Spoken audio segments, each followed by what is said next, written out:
How was your day? Maybe someone decided how big you were before you'd said a word. Decided what you could carry. Decided whether you'd be enough. There's a giant in the old Irish stories who heard a louder voice across the sea and felt himself shrink. His name was Finn. If today made you feel smaller than you are, he'd understand. So let your shoulders down for tonight. The wind is off the sea here. The grass is cold and green. There's salt in the air, and somewhere below, the sound of stone meeting water. Picture it now. A road of stone, half finished, climbing out over the waves, and far off across the channel. A voice deep as thunder under the ground, calling Finn's name. The voice belongs to Benendaner, the Red Man, the giant of Scotland. He has heard that Finn calls himself the strongest, and he has come to the water's edge to say otherwise. Here's the strange thing. Finn could have stayed home. The sea was wide. No one was forcing him down to the shore, but he picked up the first stone anyway. Why would a giant build a road straight to a fight he might lose? Maybe you've done something like that. Walk toward the thing instead of away from it, just to know. That's the question this old story holds, not how strong Finn was, but what a person does when the thing across the water is bigger than they are. We've all stood on that shore. This is what we do here. Every week, one old story told slowly. Something that happened long ago and somehow still knows something about tonight. So get comfortable now. Adjust your pillow, find your warmth. If you drift off before the road is finished, that's all right. The old giants kept their stories, they'll keep yours too. This is only the beginning of the road. The cleverest part, the part most people never reach. That's still far out in the mist, but not tonight. Tonight, just this.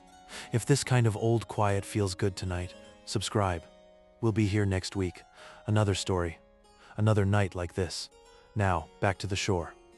Long before the road there was the headland. Green and high and battered by wind.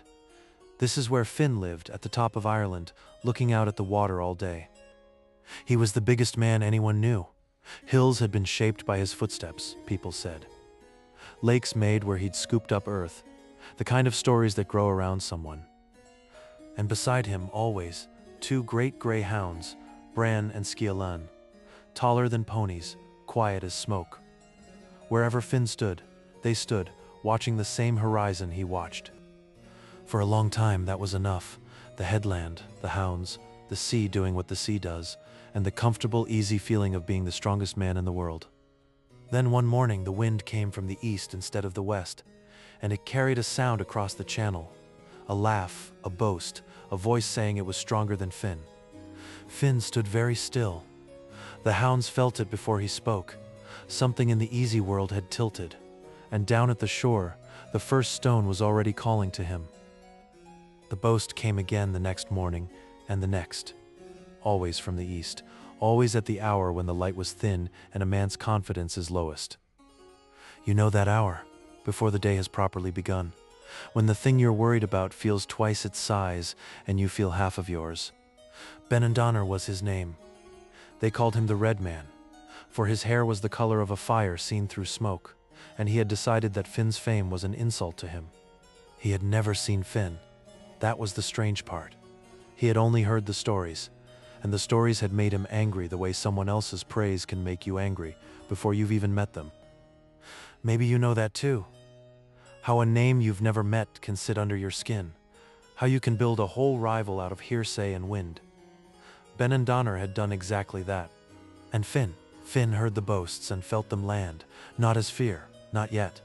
As a question, was he as strong as people said, or only as strong as the stories? He went down to the shore that evening, just to look at the water, just to measure the distance with his eyes. It was not so very far, the channel.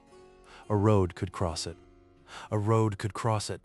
The thought arrived quietly and would not leave. He picked up a stone from the beach, a column of dark basalt, six-sided, fitted by nothing but the sea.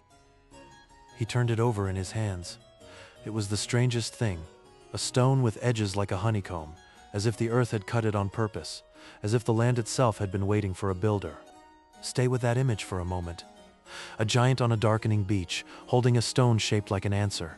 He didn't decide to build the road that night, but the road had already decided about him. When he climbed back up the cliff path, the house was warm, smoke from the hearth, the smell of bread, and in the doorway, the one person who could see straight through a giant. Her name was Oonagh, Finn's wife. She had flour on her hands, and a steadiness in her that the sea never managed to shake. She looked at him and knew something had changed. She didn't ask what was wrong. She'd learned that a worried giant tells you more in silence than in answers. She set bread in front of him and waited, the way the hazel trees wait. Finn ate. The hounds settled by the fire, and after a while he told her about the boast from the east, the voice on the wind, the stone he'd carried up from the shore. Oonagh listened to all of it. Then she said one thing gently. So a man you've never met has made you small in your own house. That's a long reach for a voice on the wind. That's the part I want you to hold.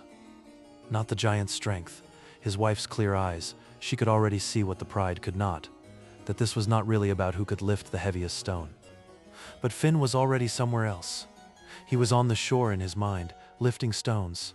He had felt small, and the cure for feeling small, he thought, was to do something enormous.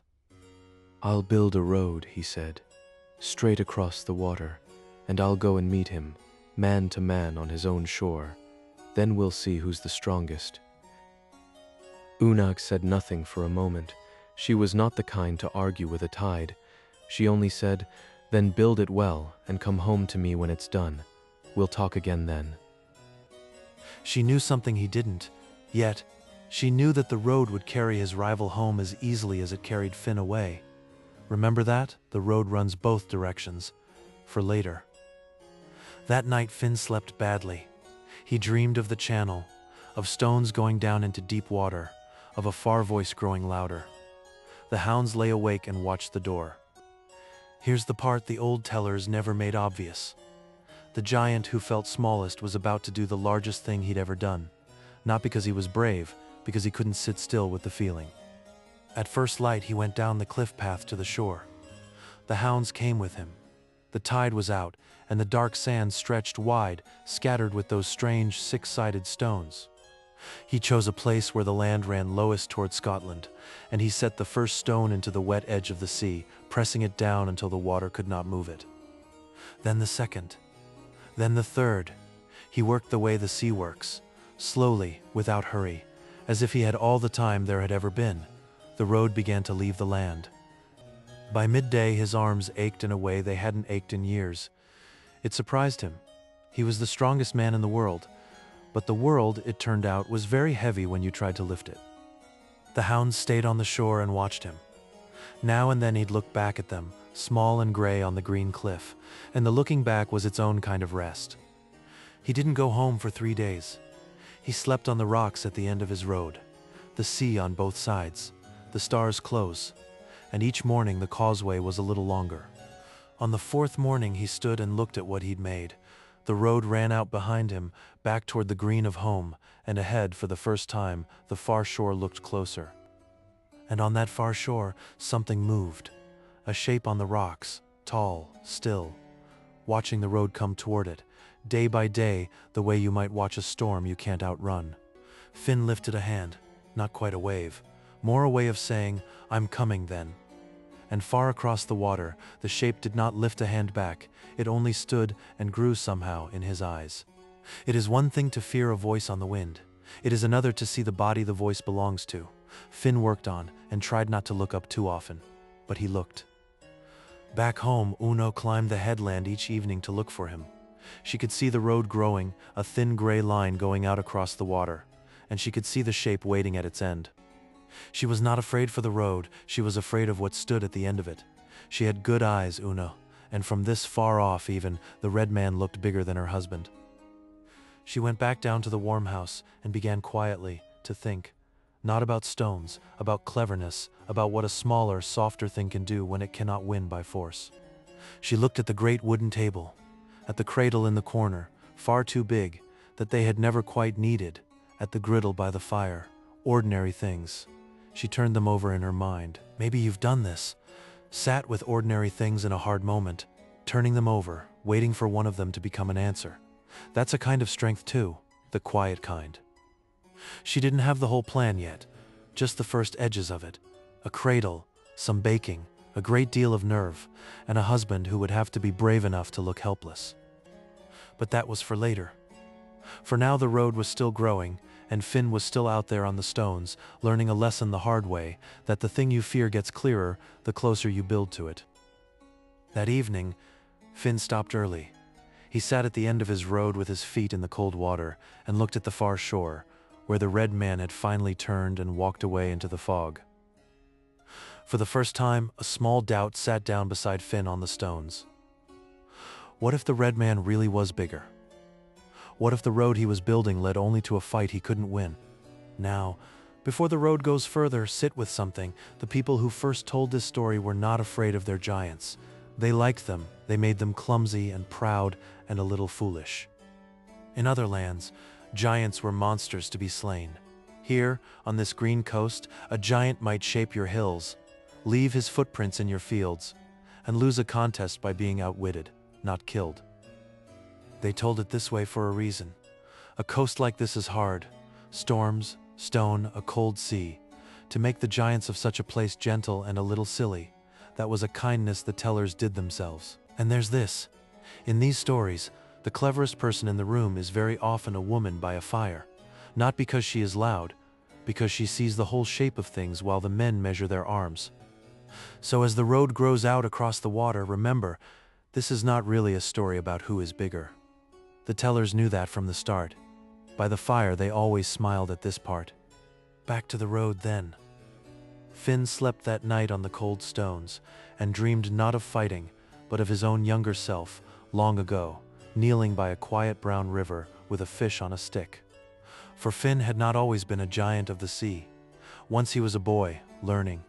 And the most important thing he ever learned, he learned by accident from a burn on his thumb. There was a salmon in that pool, the salmon of knowledge, they called it. Whoever ate it first would know all there was to know. An old poet had spent years trying to catch it. At last, the old poet caught it. He gave it to the boy to cook, with one rule: do not taste it. The first taste was the poet's, and his alone. The boy nodded and turned the fish over the fire. But a blister rose on the cooking fish, and without thinking the boy pressed it down with his thumb. The heat burned him, and he did the most natural thing in the world. He put his thumb in his mouth. And in that instant, all the knowledge of the salmon poured into him through a burned thumb. The poet saw it in the boy's eyes at once. The fish was eaten, in a way. The knowledge had found a different mouth. From then on, whenever Finn pressed that thumb to his teeth, the truth of a thing would come to him. Not always all of it, but enough. A hint, a warning, a direction. So you'd think, a giant who can taste the truth, why would he ever fear a rival? But knowledge is a strange gift. It tells you the size of a thing.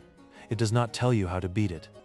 That morning, far out on the stones, Finn pressed his thumb to his teeth and asked the old question, "Is the red man truly stronger than me?" And the answer came back, plain and unwelcome. Yes. Just like that, the thumb did not lie. The red man was stronger. If they met fist to fist on the far shore, Finn would lose.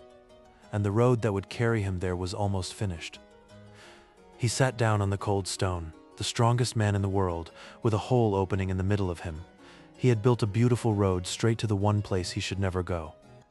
Maybe you know that exact feeling, when you've worked hard at something and the working was real and good, and only at the end do you see where it was carrying you all along.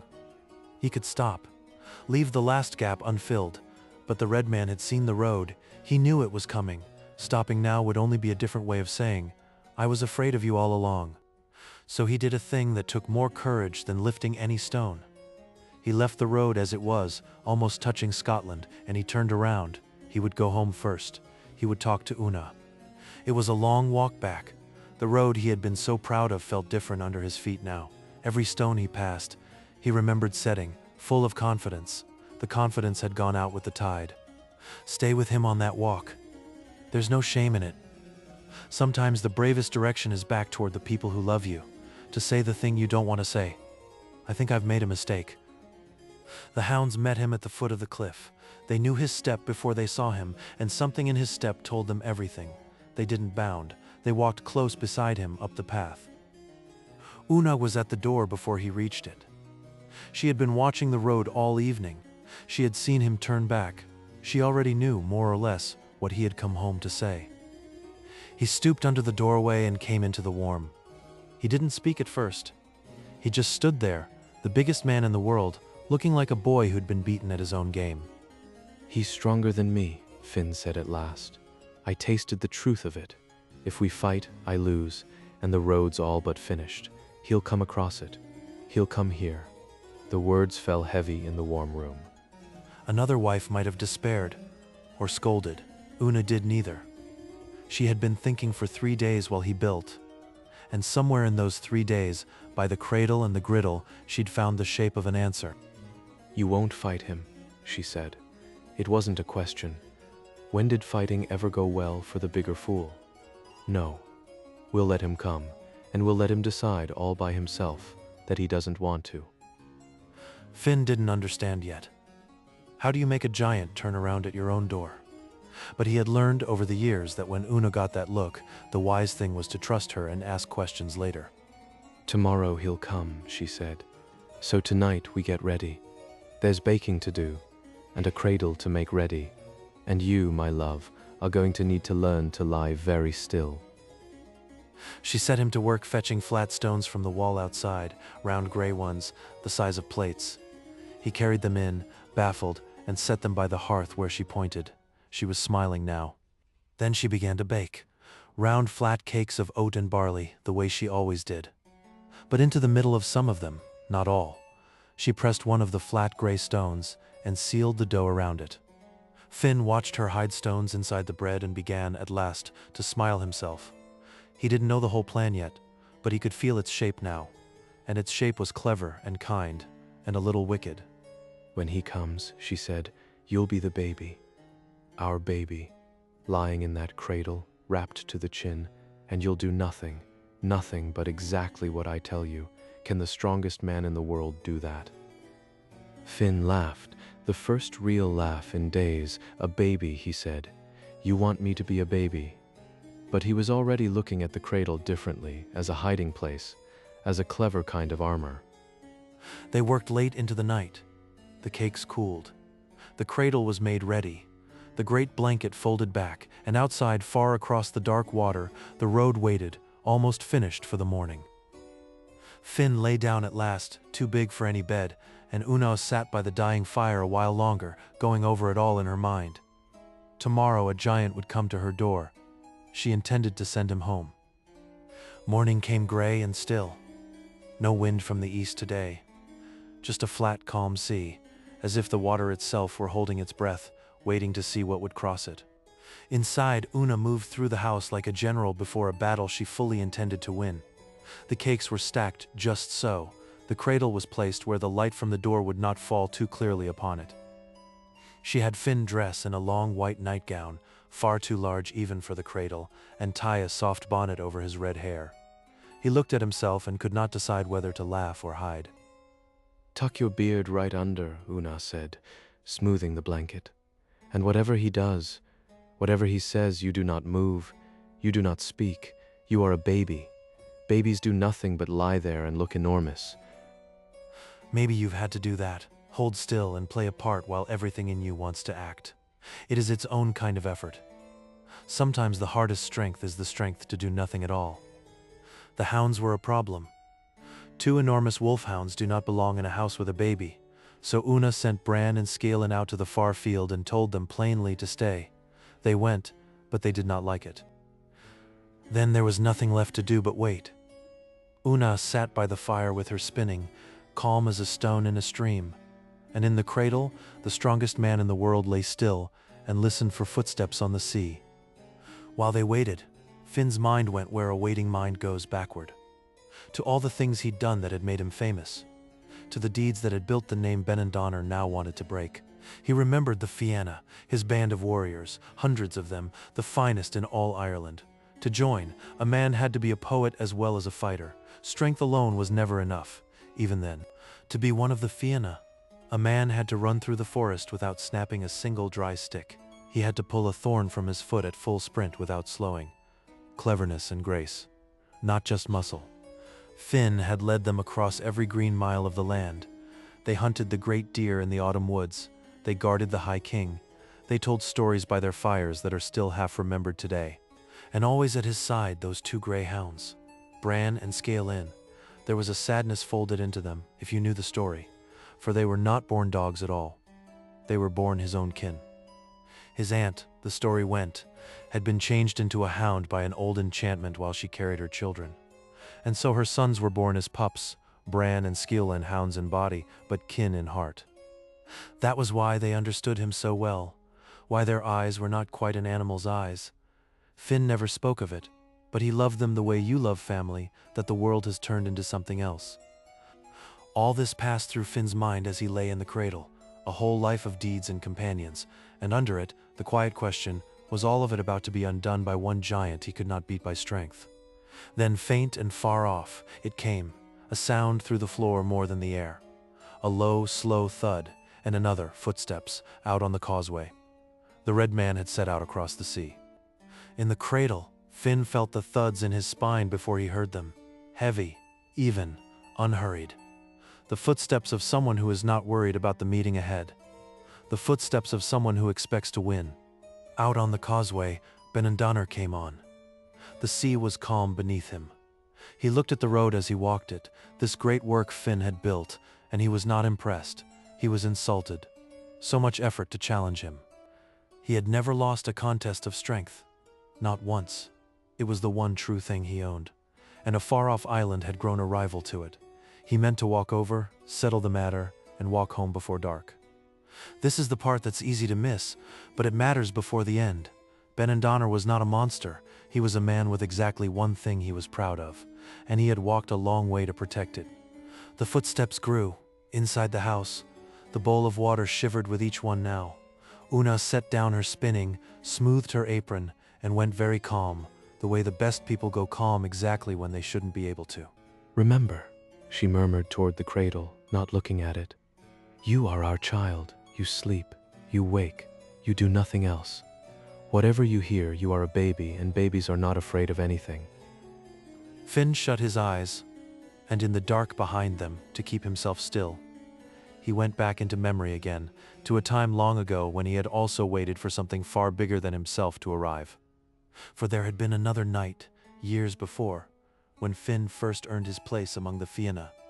A fire-breathing creature came each year to burn the High King's Hall, and no warrior could stay awake to face it.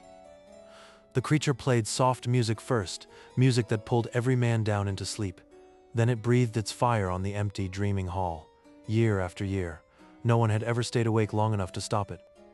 Young Finn volunteered to keep the watch. And when the soft music came, he pressed the point of his own spear against his forehead. The small, sharp pain held him awake while every other man drifted down into dreams.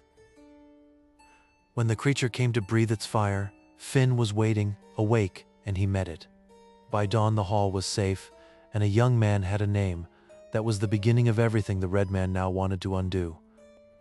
Lying in the cradle now, Finn held that memory close. He had won that night not by being strongest, but by staying awake when others slept. By a small, clever trick with a spear, by cleverness. Maybe cleverness again. The footsteps were very close now. Out on the cliff path, the gulls had gone silent and risen all at once. The hounds in the far field were on their feet, hackles up, straining toward the house but holding their place. The whole headland seemed to brace. The grass lay flat, though there was no wind, and then the footsteps left the stone of the causeway and met the soft green earth of Ireland.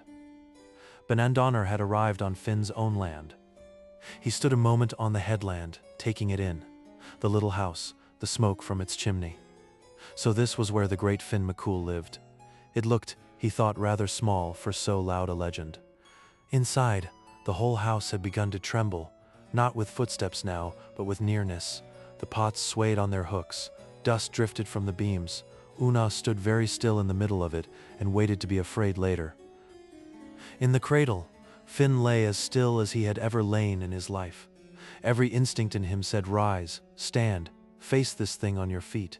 And he held it all down, under a white blanket, and breathed slow.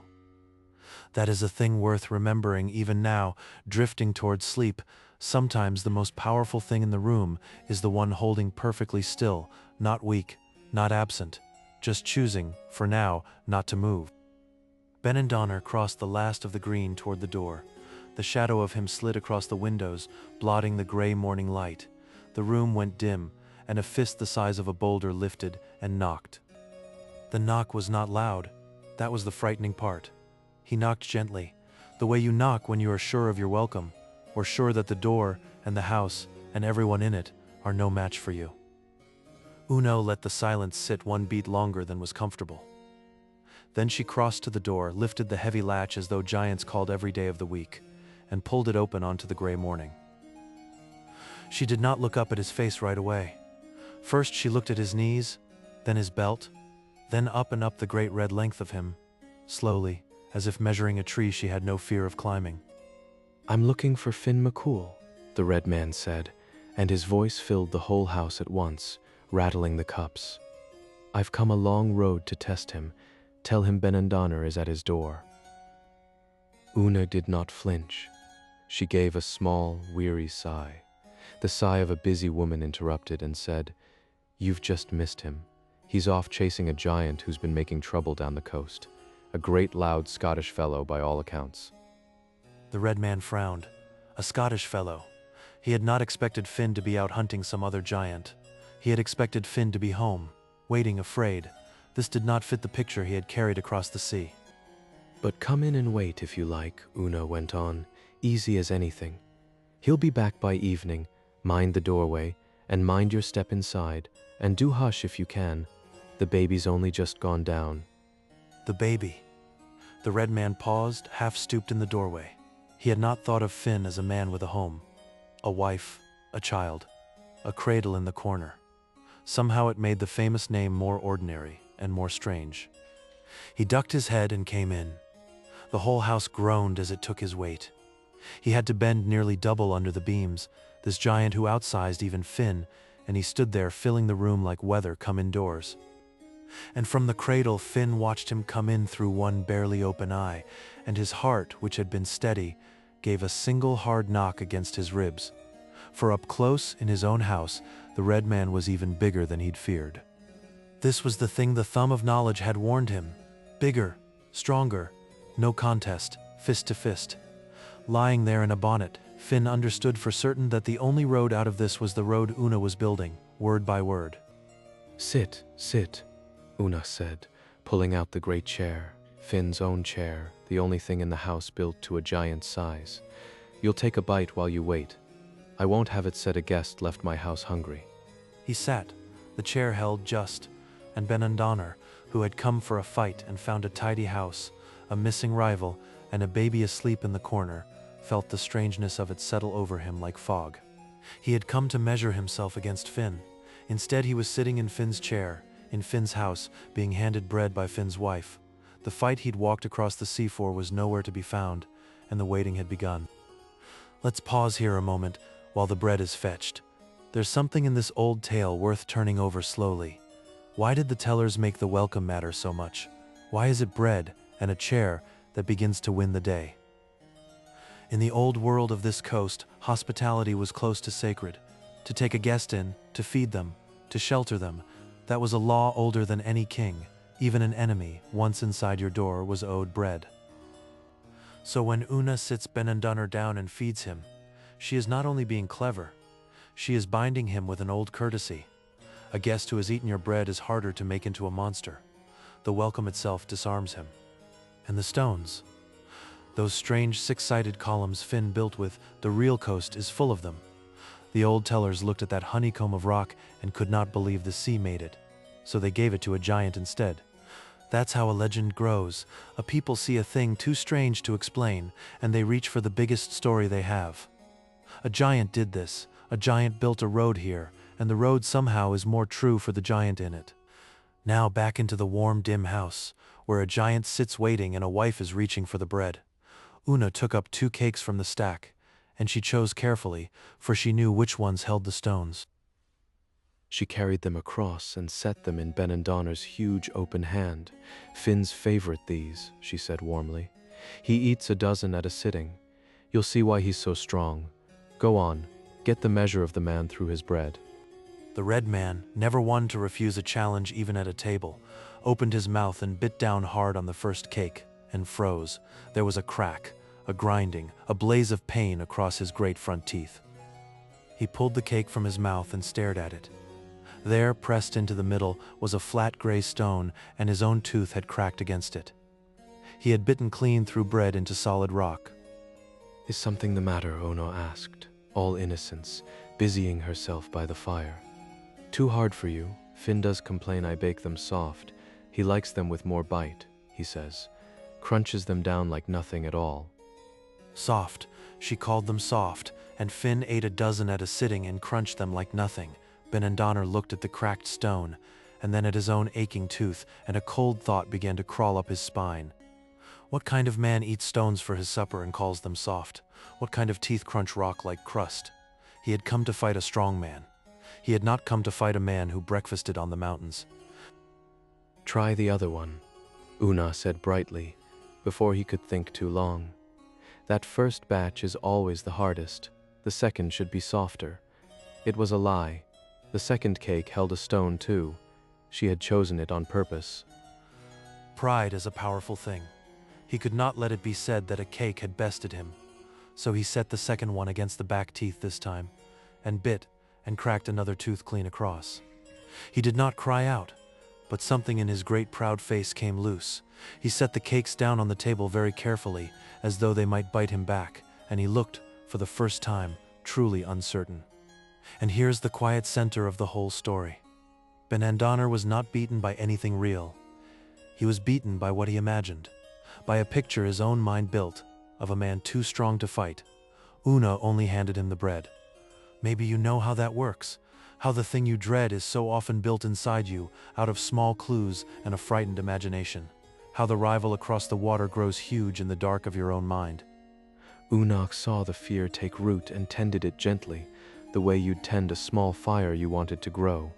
"He'll be sorry to have missed you," she said. "He so enjoys a strong visitor. Gets few who'll really test him." Few who'll test him.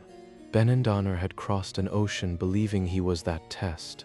Now he sat with two cracked teeth, hearing that men like him came and went, and Finn was only ever mildly entertained by them.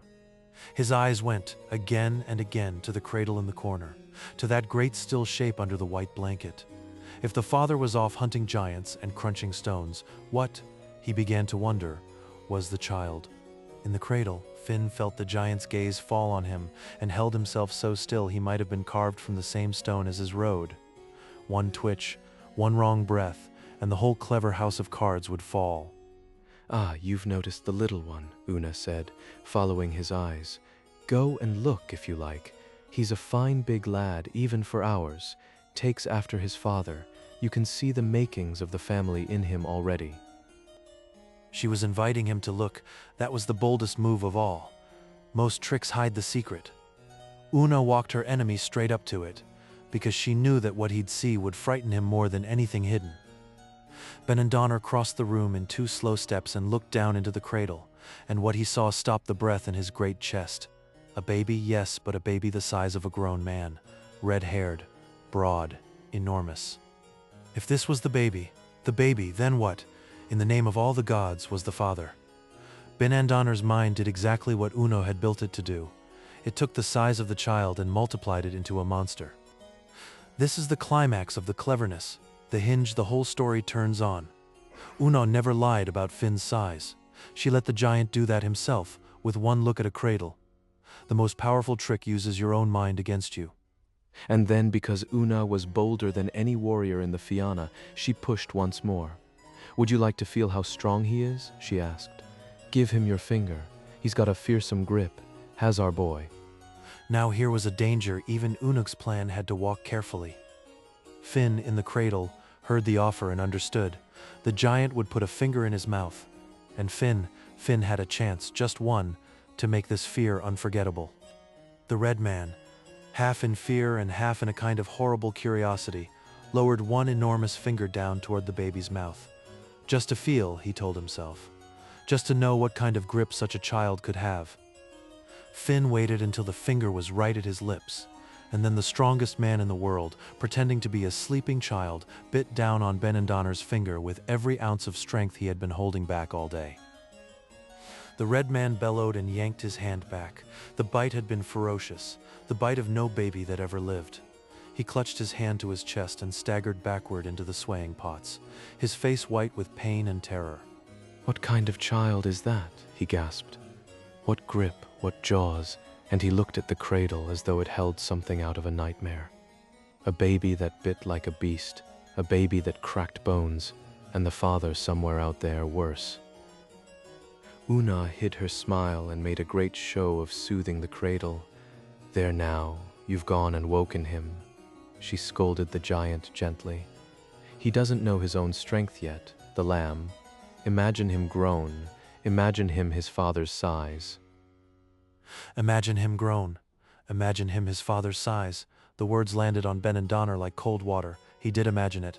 And the picture his own fear painted was the most terrifying thing he had ever seen, and it was made of nothing.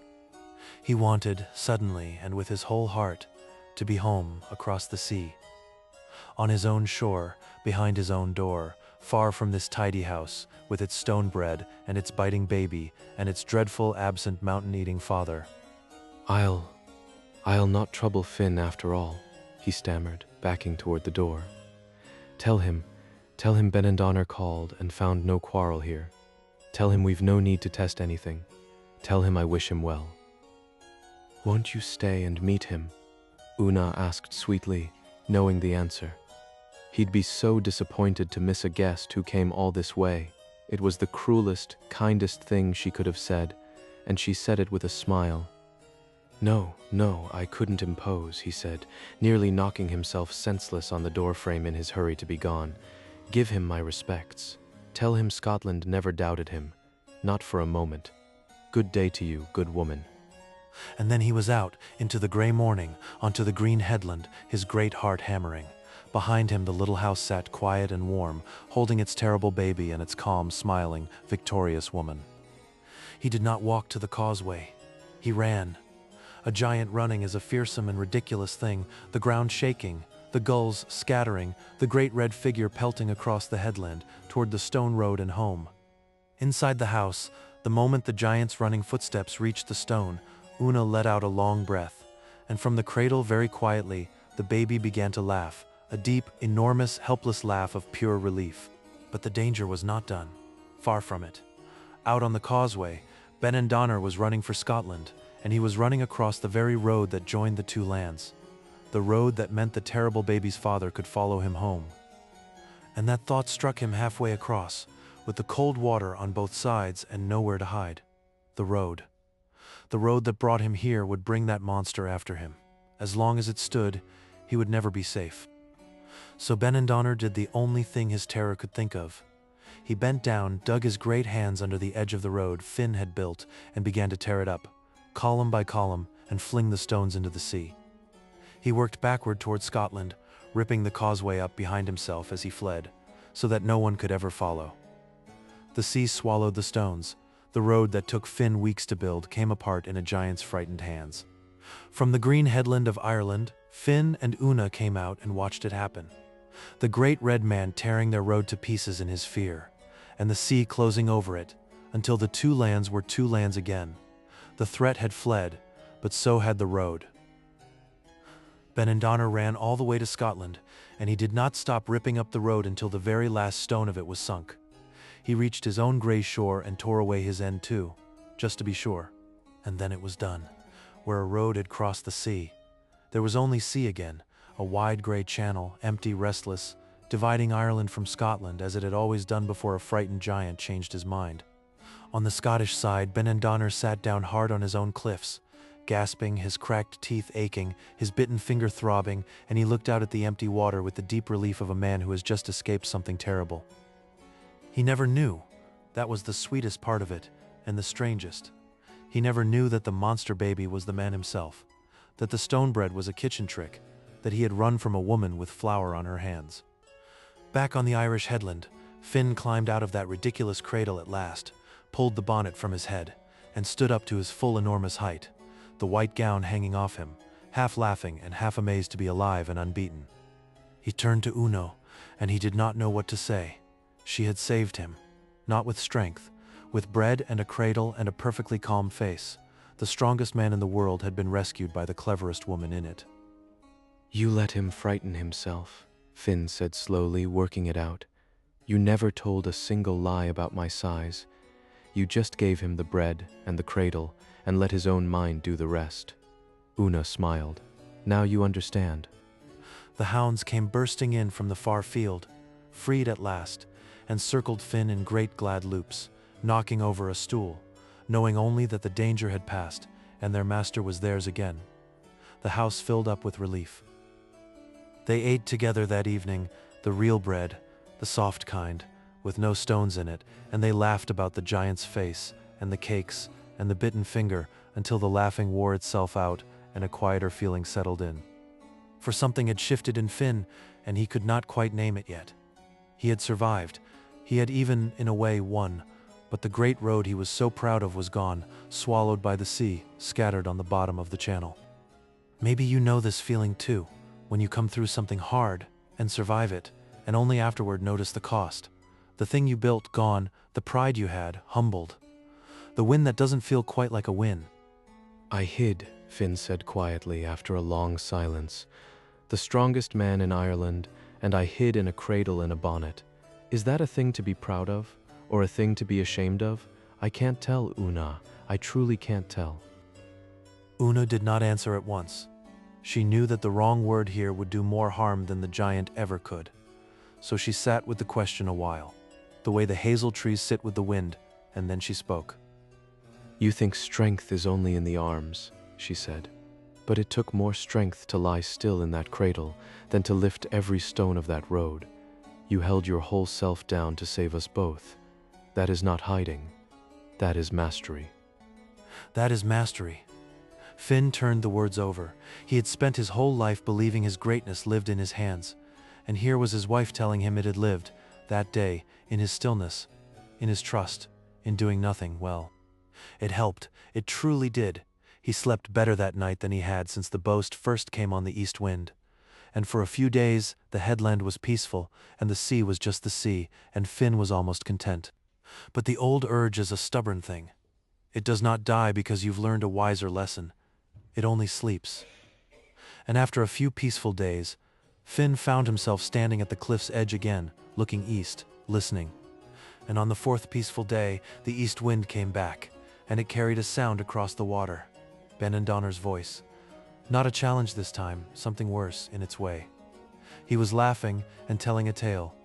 For safe on his own shore, with the sea between them, Benandonner had turned his terror into a story, and in the story, he was the hero. He had gone to Ireland, faced the monstrous house of Finn Maccool, and bravely escaped with his life. He told how he'd torn up the road with his bare hands to keep the monster at bay, how he'd stared down a baby with the jaws of a wolf, how Finn himself had been too afraid to even show his face. The story grew with every telling. And here is the new trouble, the one that gnawed at Finn worse than any fist could. The truth was his. The cleverness was Oonagh's, but the story belonged now to Benandonner, and the story was the thing that would last. Maybe you felt that particular sting, when you do the hard, quiet, real thing, and someone else walks away with the story of it. When the truth is yours, but the telling belongs to another. It's an old ache. For a day, Finn let it eat at him. The old urge rose up loud to build a new road, to cross over, to stand at last face to face with the red man and set the story straight with his own two hands, to win the old way. He went down to the shore. He picked up one of the salvaged columns, the way he had that first evening, and he weighed it in his hand, and he looked east, and he very nearly began to build the whole thing again. But then he stopped. He stood there with the stone in his hand, and he heard Oonagh's voice in his memory. That is mastery, and he understood slowly that to build the road again would be to lose the very thing he had just learned. To chase the story would be to hand Benandonner exactly what he wanted. Proof that Finn cared what Scotland said of him. The wiser thing, the harder thing, was to let the false tale blow over the water and not give it a road to travel on. And yet, he was still Finn. He was still a giant with a giant's heart, and that heart wanted one thing, not to win, not to fight, but simply to have the last word. To answer the laughter across the water with something of his own. The thought came to him as he stood there, and it made him smile despite himself. He would not build a road, he would not cross the sea, but he could still send Benandonner one last message, and the whole world would see it. He just had to wait for the right night.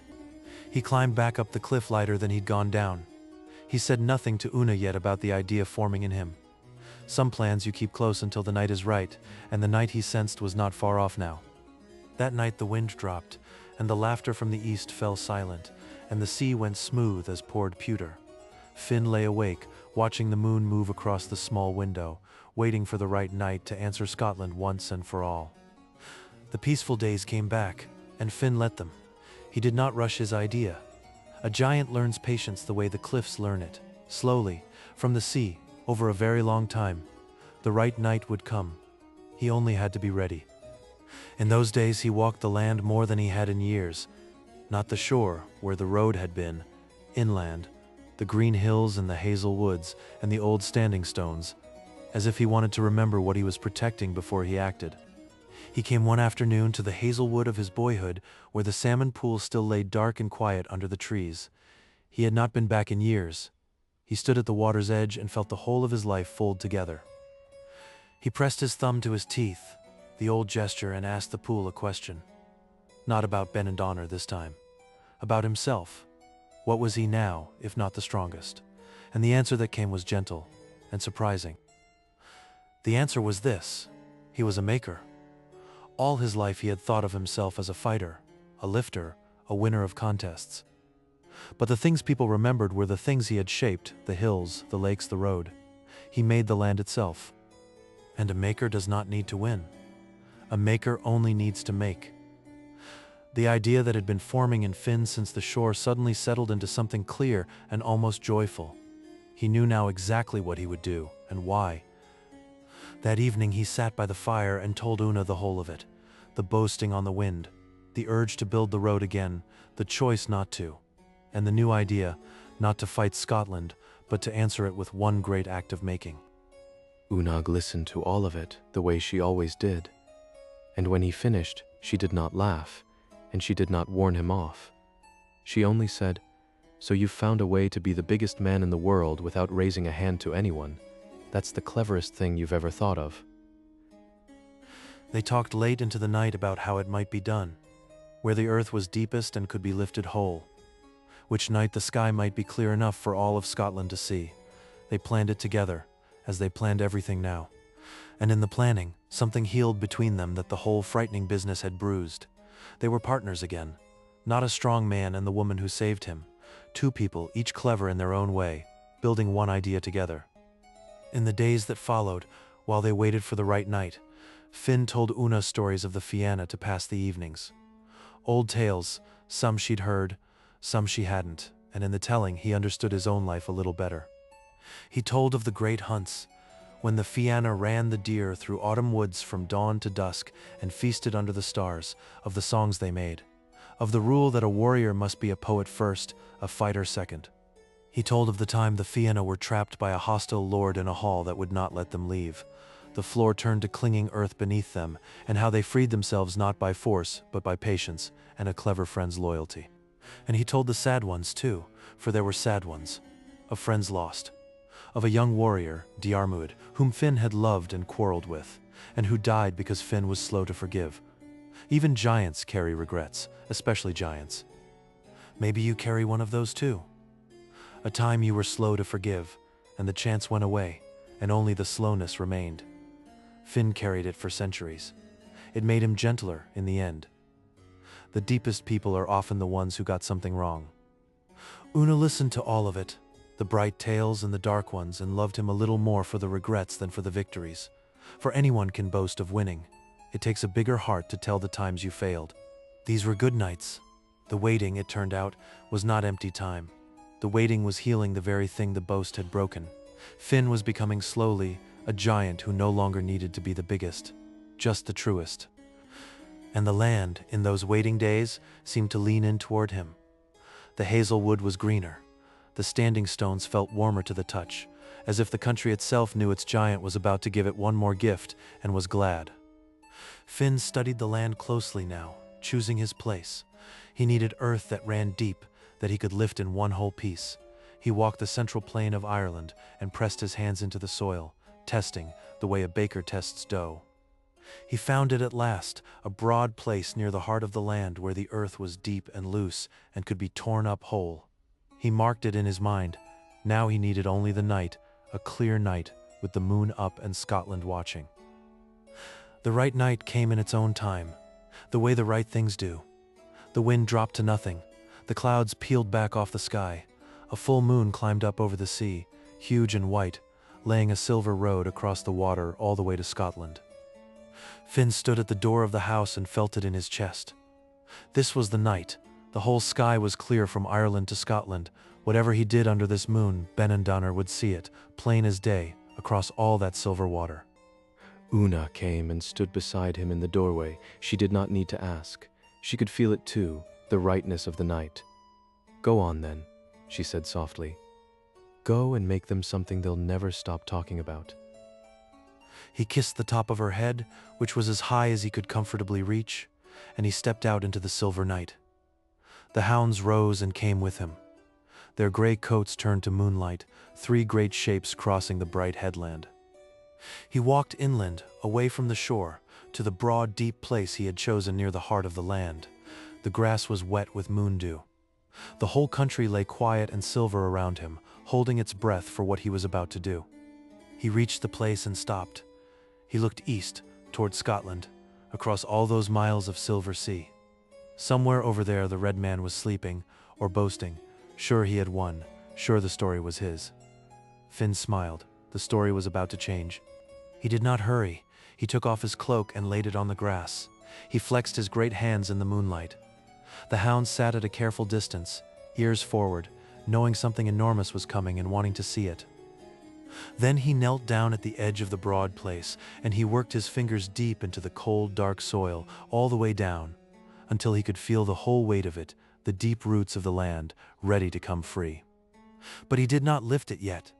Some things you don't rush. He knelt there with his hands in the earth, and he listened to the night, the small sounds of it, the far sea, the breathing of the hounds, and he gathered himself slowly, the way the tide gathers. We'll leave him there a moment, kneeling with his hands in the earth under the great white moon. The gathering is its own part of the story. Stay with that image, a giant, not lifting yet, just being ready. There is a kind of peace in that. While he gathers, let your own shoulders sink a little deeper into the dark. There's no hurry here. The moon is high, the sea is calm, and a giant is kneeling in a field, about to make something that will outlast every boast ever spoken. Far across the water, on the Scottish shore, a single light still burned. Benandonner, it happened, was awake that night, sitting out on his cliffs, telling the last of his guests once more how he'd faced the monsters of Ireland and lived. He could not have known that across all that silver sea, the man he was boasting about was kneeling in a field with his hands in the earth, gathering the strength to answer him once and for all, without a single word, without a single blow. This is the way the old stories settle their scores, not with the bigger fist, but with the bigger making. Finn had learned it the hard way, in a cradle, in a bonnet. Now he was about to write the lesson across the whole face of the sea. The hounds rose to their feet. They could feel it now. The change in him, the strength coming up out of the deep and into his arms. They did not bark. They only watched, the way you watch something you'll tell your children about. Finn took one long breath. He felt the deep roots of the land in his fingers. He felt the moon on his back and the whole quiet country around him. And he made his peace, in that breath, with no longer needing to win. He only wanted to make. And then, slowly, slowly, he began to lift. The earth groaned, the grass tore.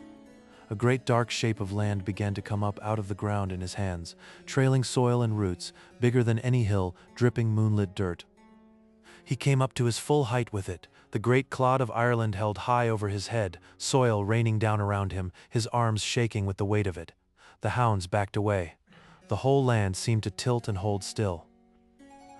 Behind him, where he'd torn the earth away, a great wide hollow lay open in the land, dark and deep under the moon. He did not look at it yet. He was looking east, at Scotland, the clod of earth raised and ready in his trembling hands. Hold that image a moment, a giant with the land raised over his head under the moon, while we step back. the way the old tellers would, to ask how this very story reached you. Here, tonight, all these centuries later. For a very long time, no one wrote this down. It lived only in voices, told by firesides on this hard coast, parent to child, winter after winter, each teller adding a touch, smoothing a turn, keeping the heart of it the same. That is why there is no single true version. Some tellers had Oonagh do the trick. Some had Finn's own cleverness. Some had the road, some the thrown earth. The story shifted like the sea, and like the sea, it never stopped moving. And the strangest, loveliest thing is this. The story survived because it was useful. It made people laugh on long nights. It explained the strange stones on the shore. It taught gently that cleverness can outmatch size. So it was kept and kept and kept. So when you hear it now, drifting towards sleep, you are part of that long chain. One more person the story has reached. One more night it gets to live. The tellers by their fires would be glad to know it found you here. Now back to the giant and the moon. There he stood. Then the great clod of Ireland raised high over his head, his arms shaking, the moon huge and white behind him, and he faced east toward Scotland, toward the boast and the laughter and the story that wasn't true. He did not throw it in anger. That was the thing. He had let the anger go days ago by the salmon pool. He threw it the way a maker shapes with all his strength. Yes, but with something almost like joy. A gift dressed as a challenge. He drew back. The hounds flattened to the ground. The whole night seemed to lean east with him.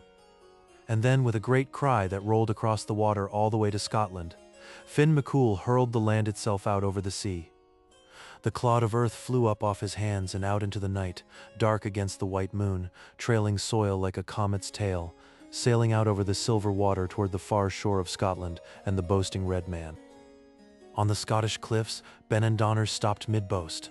Something was crossing the moon, something enormous, dark, growing larger, hurtling out of Ireland straight toward him across the sea. His mouth fell open, his tail died in his throat. This is the darkest, most breathless moment of the night, the giant of Scotland frozen on his cliffs, watching a piece of Ireland fly at him across the sea, sure, in that instant, that the monster he'd run from had finally come to finish him. But Finn was a maker now, not a killer, and the throw was never meant to strike. It fell short, on purpose or by the kindness of fate, and it came down not on Benandonner but into the sea between them, with a sound that shook both shores. The water rose up in a great white wall and fell back, and the sea heaved and settled, and when it calmed, the clod of earth had not sunk. It stood there, in the middle of the channel, dark and solid under the moon, a new island, made in one throw. That island is still there. People call it the Isle of Man, and it sits in the sea between the lands to this very day. A piece of Ireland, thrown by a giant, that decided to stay where it landed and become a home for others. And back in Ireland, where Finn had torn the earth away, the great hollow he'd left began to fill. Springs welled up, rain gathered. Over the seasons, the wound in the land became something else entirely, a vast, calm lake, the biggest in all the island. That lake is still there too. Lough Neagh, they call it. The largest lake in Ireland and Britain both. And if you stand on its shore and look out at all that water, you are looking at the exact shape of the earth that became the Isle of Man. Maybe you know places like that in your own life. A hollow left where something was torn away, and then slowly over time, the hollow fills with something new and calm and clear. The wound becomes the lake. That too is an old kind of magic. But all that filling and healing came later, over years. That night, Finn only stood in his field, breathing hard, his arms empty now, watching the white splash settle in the channel and the new island rise dark out of the sea. And across the water, Benandonner picked himself up off his cliffs, soaked to the skin by the great wave, staring at the new island that had nearly landed on his head. And he understood at last and forever that he would never trouble Finn Maccool again. For what could you say? What could you boast against a man who could throw a whole island across the sea? Benandonner had told a tale of escaping a monster. Now he had seen the monster's true measure, and it was beyond any story he could tell.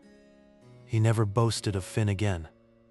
The story he'd been telling died that night on the cliffs, and a new story began to spread instead, that the giant of Ireland was so strong he could reshape the very sea, and so wise he never even came across to do you harm.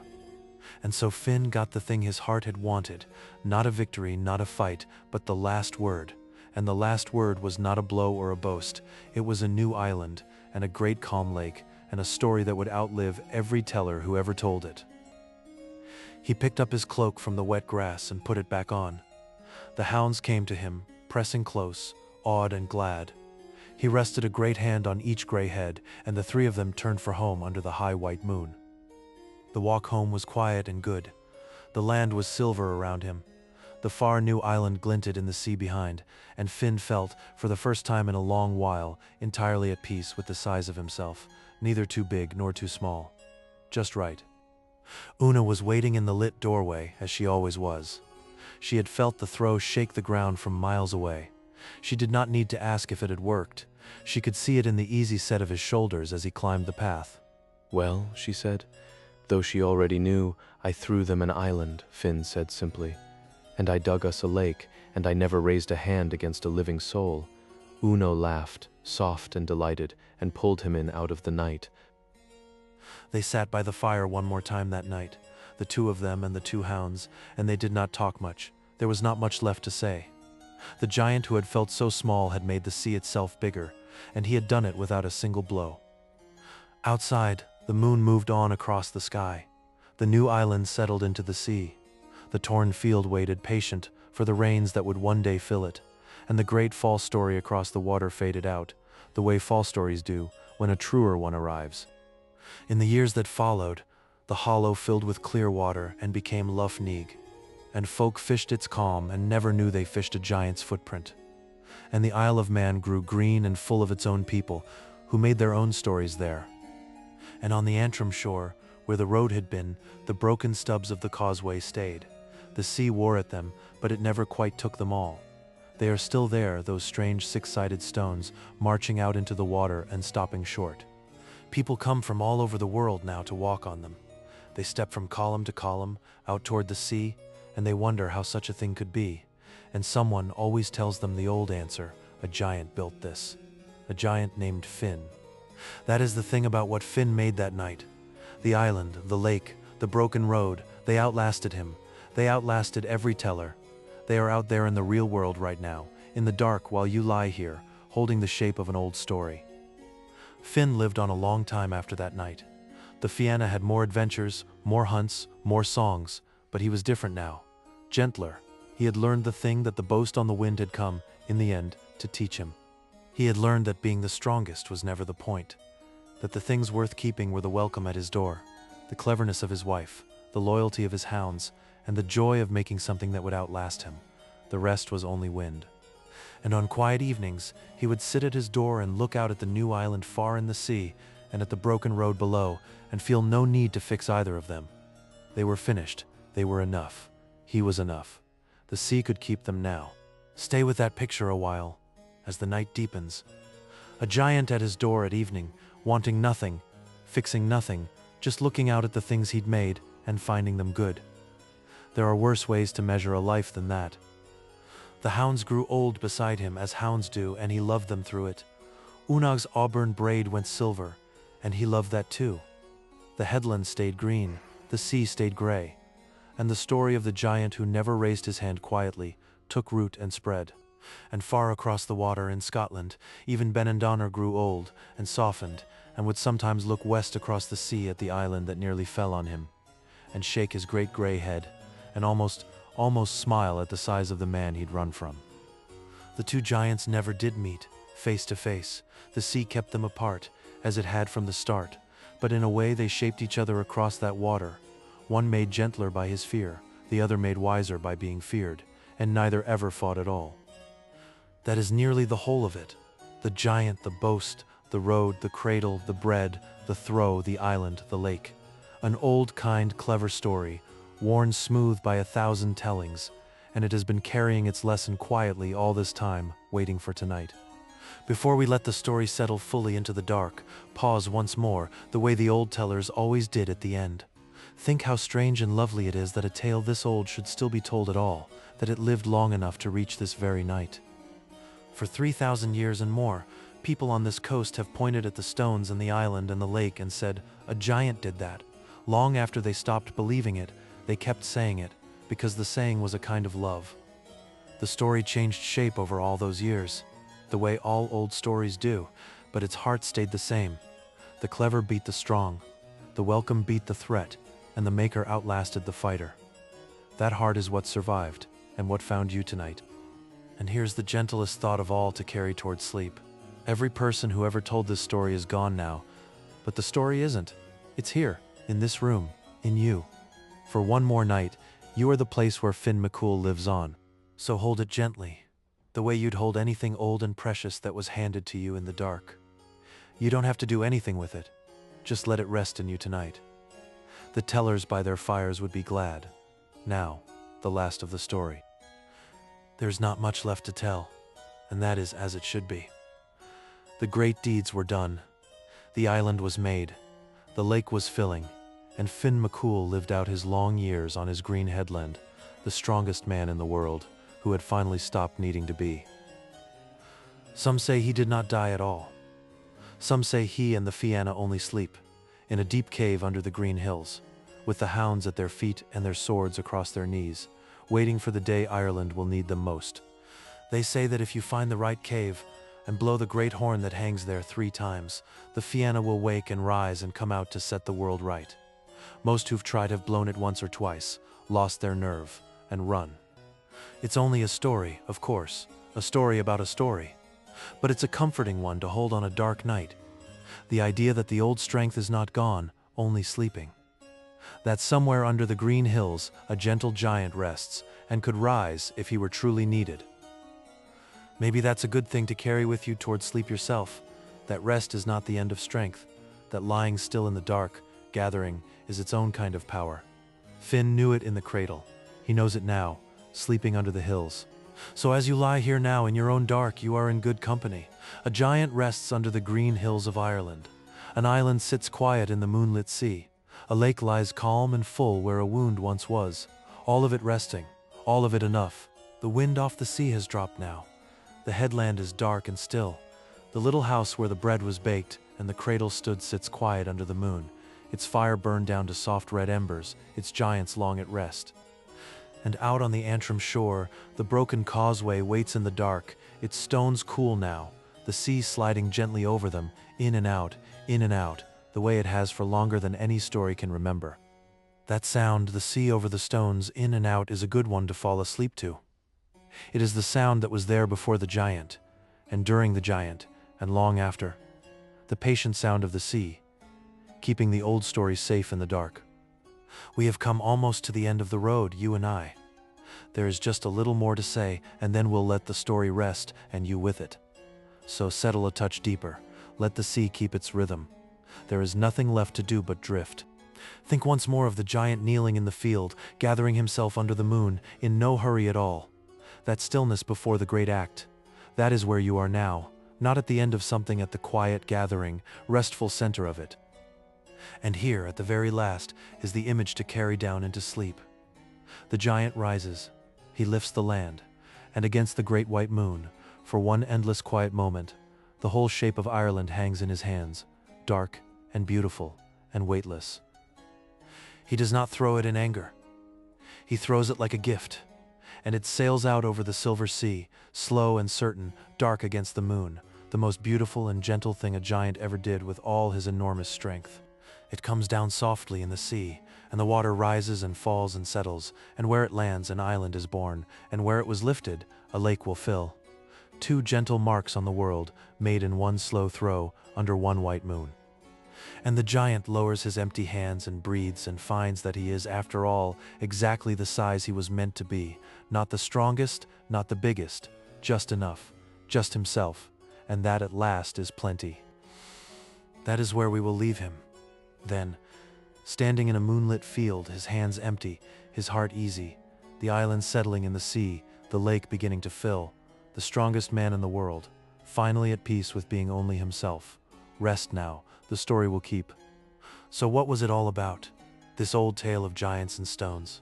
Stay with me, gently, while we turn it over one last time in the quiet. At its heart, it is a story about size, about feeling small when a louder voice comes across the water, and about learning that size was never the thing that mattered. The strongest giant in the world could not win his fight with strength. He won it by holding still, by trusting his wife, by being clever instead of mighty. That is the first old lesson folded into the tale. Cleverness can outmatch force. The smaller, softer, quicker thing can win if it keeps its head. And the second lesson is about welcome. Oonagh did not fight her enemy at the door. She fed him. She sat him in the good chair, and the welcome itself disarmed him. There is something deep in that. On a hard coast, in a cold world, the people who told this story believed that kindness to a guest was its own kind of strength. And the third lesson is the gentlest. The thing we fear is so often built inside us. Benandonner was beaten not by a monster, but by the monster his own mind made. Maybe that is the part that stays with you. How the rival across the water grows huge in the dark of your own mind, made of clues and dread and almost nothing real. The stones themselves carry meaning too. A causeway is a road across a divide. It joins two lands the sea has kept apart. It is the shape of reaching toward another. But the road, remember, runs both ways. The thing that lets you reach another also lets them reach you. Every bridge we build is a risk as much as a gift. And when the road was torn away, the sea closed over it, and the two lands were two lands again. Sometimes the bridge comes down, and the water somehow abides. Then there is the throw, the hollow left in the land, and the island made in the sea. One act, leaving two marks, a lake of calm and a home for others. There is comfort in that shape. A hollow torn in you can fill, in time, with something calm and clear. The wound slowly becomes the lake. That too is an old truth. And Finn threw the land not in rage but as a gift. His great strength, freed from the need to win, became a thing that made the world instead of breaking it. Perhaps that is the deepest thing the story knows, that strength is not good or bad in itself. It only matters what you aim it at, a fist or a making. And underneath it all, quiet as the embers, is the partnership. Finn and Oonagh, the strong one and the clever one, each saving the other, neither whole alone. The story never pretends Finn did it alone. The giant gets the fame, but the cleverness that saved him belonged to the woman by the fire. The tellers always knew that. So if you take anything from this old story into sleep, perhaps let it be this. You do not have to be the biggest. You only have to be clever and kind and yourself. The voice across the water will always sound louder than it is. The rival will always seem bigger in the fog. But you are likely far stronger and far cleverer than the dark suggests. Hold that as the night closes in. The giant felt small and was not. The fear was huge and was nothing. And the gentlest act of all left the most lasting mark upon the world. The strangest part of this old tale is that you can still go and stand on it. The causeway is real. 40,000 columns of dark stone stepping out into the sea on the Antrim coast. The truth beneath the legend is its own kind of wonder. Long ago, molten rock cooled slowly and cracked into those perfect six-sided shapes. The earth itself made the honeycomb. No giant needed. But the people who lived there could not believe the cold sea made something so neat. So they gave it to Finn. And honestly, the giant's story is the one most of us remember. And the matching stones on the far side, on a Scottish island, where Benandonner stood, those are real too. Two ends of one ancient lava flow that the old tellers made into one giant's road. Lough Neagh is real as well. The great calm lake at Ireland's heart, the largest in all these islands. And folk there still tell you, with a smile, that Finn scooped its hollow with his hands. And the Isle of Man sits out in the sea between the lands, green and full of its own people, the very shape, they say, of the earth Finn threw, a whole island born of one old story. Finn himself never really left. His name is written across the land, in hills and fords and headlands, and in the old poems, the long Fianna tales told and written for well over 1,000 years. Poets and writers have borrowed him ever since. Painters too, and every child on that coast grows up knowing that a giant built the stones, whatever the books may say about cooling rock. People come now from every country in the world to walk those stones. They step out toward the sea, and they wonder, and most of them, at some point, quietly hope the giant was real. That is the truest legacy of all. Not the stones, not the lake, not the island. It is that the story is still told, still loved, still reaching people in the dark, still reaching you, tonight. The story is told now. The giants are at rest. There is nothing left to do but let the night hold you. Let the sea keep its rhythm in the dark, in and out over the cool stones, the way it always has. There is another story waiting for another night. Somewhere colder, somewhere older, a different fire in a different dark. But not tonight. Tonight, just the sea, and the stones, and the quiet you are already sinking into. We open one old story slowly each week. No test, no hurry, just somewhere quiet to land. So we'll be here, when you're ready. No need to do anything now. The old stories will wait. Let your breath slow now, the way the wind off the sea has slowed out, and in, and out. The giant sleeps under the green hills.